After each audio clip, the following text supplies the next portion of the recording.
আসসালামু আলাইকুম। আমি মোহাম্মদ রেজাল হালাদার আপনাদের সাথে আছি। ঈদের আগে পরীক্ষামূলকভাবে চালু হচ্ছে ফ্যামিলি কার্ড।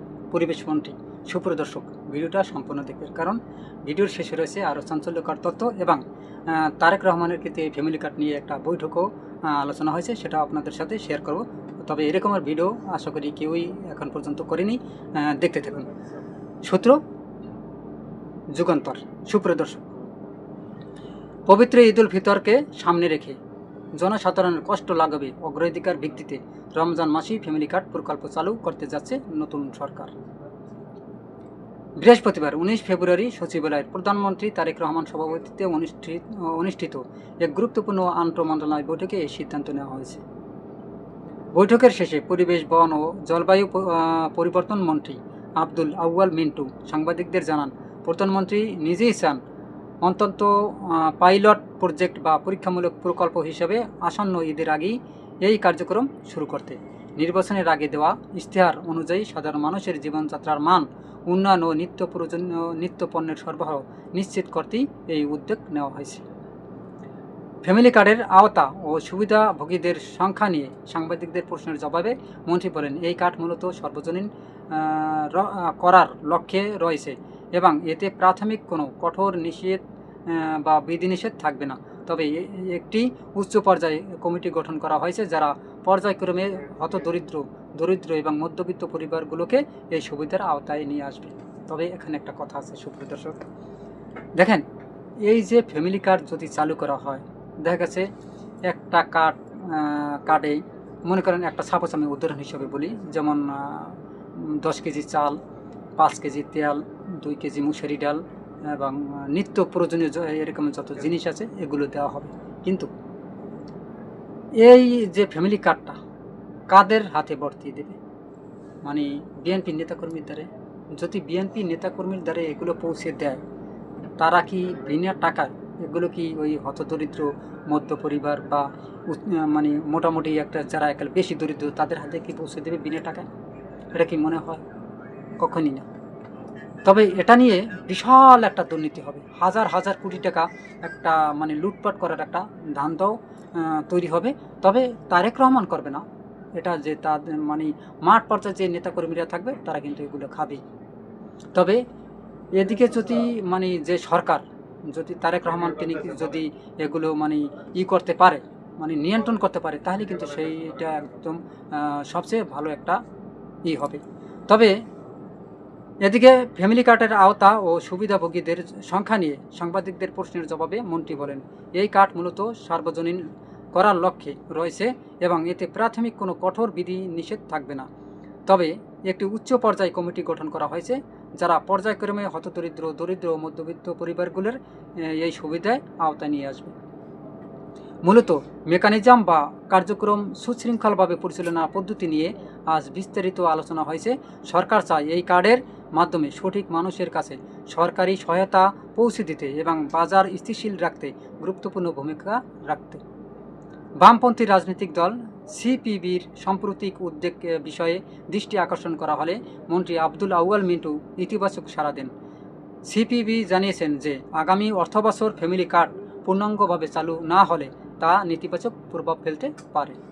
এ প্রসঙ্গে মন্ত্রী স্পষ্ট করে যে কার্ড চালুর বিষয়ে কোনো অনিশ্চয়তা নেই এবং সরকার সর্বোচ্চ গুরুত্ব দিয়ে কাজ করছে। কিভাবে কার্ডগুলো বিতরণ করা হবে এবং কোন প্রক্রিয়ায় পণ্য সরবরাহ নিশ্চিত করা হবে তা নিয়ে এখন কারিগরি কাজ চলছে। পাইলট প্রকল্পের অভিজ্ঞতা কাজে লাগিয়ে পরবর্তী দেশব্যাপী বড় পরিসরে এই কার্যক্রম সম্প্রসারণ করা হবে। রমজানের শুরুতেই বাজারে পেঁয়াজ সহ অন্যান্য নিত্যপণ্যের দাম চড়া হওয়ার যে খবর পাওয়া গেছে, তা নিরসনেও এই ফ্যামিলি কার্ড বিশেষ ভূমিকা রাখবে বলে সরকার মনে করছে। প্রধানমন্ত্রীর কার্যালয় এবং সংশ্লিষ্ট মন্ত্রণালয়গুলোর এই কার্ডের মাধ্যমে ন্যায্য মূল্যের পণ্যের সরবরাহ বাড়াতে কাজ করছে। আজকের বৈঠকের মধ্য দিয়ে দেশের অর্থনৈতিক ও সামাজিক সুরক্ষা বেষ্টনী শক্তিশালী করার নতুন এক যাত্রা শুরু হলো। সরকার আশা করছে ঈদের আগেই পাইলট প্রকল্পের সুবিধাভোগীরা তাদের কাঙ্ক্ষিত কার্ড হাতে পাবেন এবং সুলভ মূল্যে পণ্য ক্রয়ের সুবিধা গ্রহণ করতে পারবে। তবে এটা নিয়ে যে আমাদের প্রধানমন্ত্রী তারেক রহমান তিনি কিন্তু অনেক আশাবাদী। আসলে তিনিও বলেছেন যে হয়তো এই ফ্যামিলি কার্ড খুব দ্রুত চালু করা উচিত বলে তিনি মনে করেন। তবে আমাদের মতে তবে এই ফ্যামিলি কার্ড কবের নাগাদ তারা চালু করবে সেটা কিন্তু স্পষ্টভাবে বলে দিয়েছেন, অর্থাৎ পরীক্ষামূলকভাবে যে ঈদের আগে, অর্থাৎ ঈদের আগেই তিনি এটা চালু করতে চান। এটা নিয়ে কিন্তু তিনি ফ্যামিলি কার্ড বিতরণের মহাপরিকল্পনা নিয়ে প্রধানমন্ত্রীর বৈঠকও করেছেন।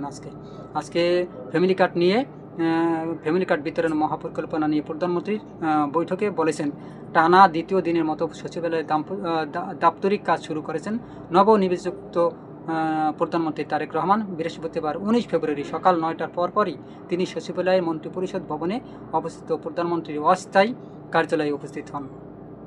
সংশ্লিষ্ট সূত্রে জানিয়েছে, প্রধানমন্ত্রী স্থায়ী কার্যালয় এবং সরকারি বাসভবন যমুনার সংস্কার ও মেরামতের কাজ বর্তমানে চলমান থাকায় আগামী কয়েকদিনে প্রধানমন্ত্রীর সচিবালয় থেকে তার নিয়মিত দাপ্তরিক কার্যক্রম পরিচালনা করবেন। দায়িত্ব গ্রহণের পর থেকেই গুরুত্বপূর্ণ ফাইল নিষ্পত্তি এবং প্রশাসনিক গতিশীলতা আনতে তিনি সকাল থেকেই কাজে ব্যস্ত সময় পার করেছেন।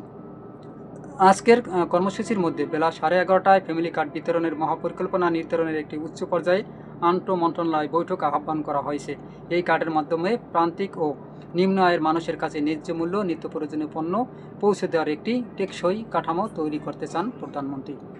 অর্থাৎ আমি এবার বুঝতে পেরেছি, আসলে এই যে একটা ন্যায্য মূল্য, অর্থাৎ এই যে ফ্যামিলি কার্ড যে যাদেরকে দেবে তারা কিন্তু একটা টাকা অবশ্যই তাদের কাছ থেকে একটা টাকা নেওয়া হবে। তাদের কাছ থেকে আসলে টাকা নিয়ে তারপর ন্যায্য মূল্যে, যেমন পেঁয়াজের দাম আছে মনে করেন 20 টাকা, আপনি 20 টাকাই পাবেন। কিন্তু বাজারে যদি যান তাহলে সেই পেঁয়াজটা হয়তো বা 30 টাকা হতে পারে বা 35 টাকা। কিন্তু সরকার চাচ্ছে এটা সবার কাছে পৌঁছে যাতে 20 টাকায়। দেখেন এখানেও কিন্তু একটা সিন্ডিকেট তৈরি হওয়ার একটা কারণ, মানে একটা গন্ধ আসতে পারে। কারণ তারেক রহমান কিন্তু এই কার্ডগুলো বিতরণ করে দেবে বাংলাদেশের সাধারণ মানুষের। কাদের কাছে বিতরণ করবে? নেতাকর্মীর কাছ থেকে। এখন এই নেতাকর্মীরা যে টাকা নিয়ে লুটপাট করবেন, এটার গ্যারান্টি কে দেবে? এটা কি তিনি আসলে ঠিকমতো এটা নিয়ন্ত্রণ করতে পারবেন? না এটা নিয়ে আবার যে একটা বিশাল ধরনের কেলেঙ্কারি তৈরি হয়, সেটাও একটা আশঙ্কা।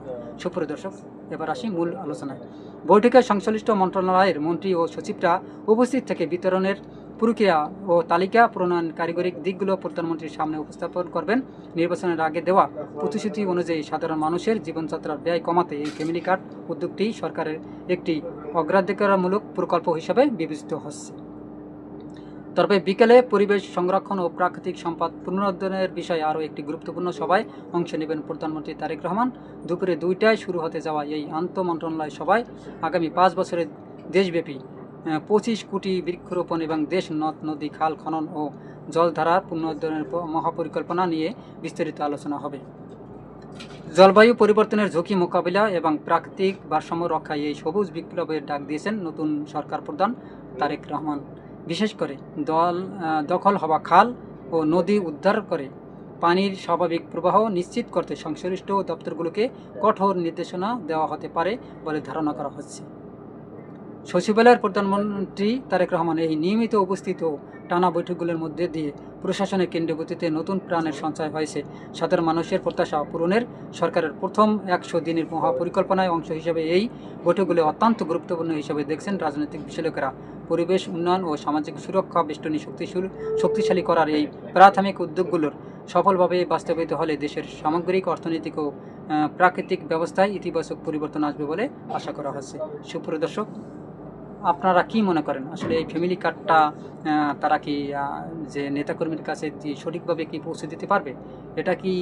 এটা নিয়ে কি একদম ন্যায্য মূল্য আসলে নিম্ন আয়ের মানুষরা কিন্তু তাদের এই নিত্য প্রয়োজনীয় জিনিসগুলো পাবে, না এর চেয়ে বেশি চড়া দামে রাখা হবে? সেটা কিন্তু এখন দেখার বিষয়। সুপ্রিয় দর্শক, আপনারা কি মনে করেন?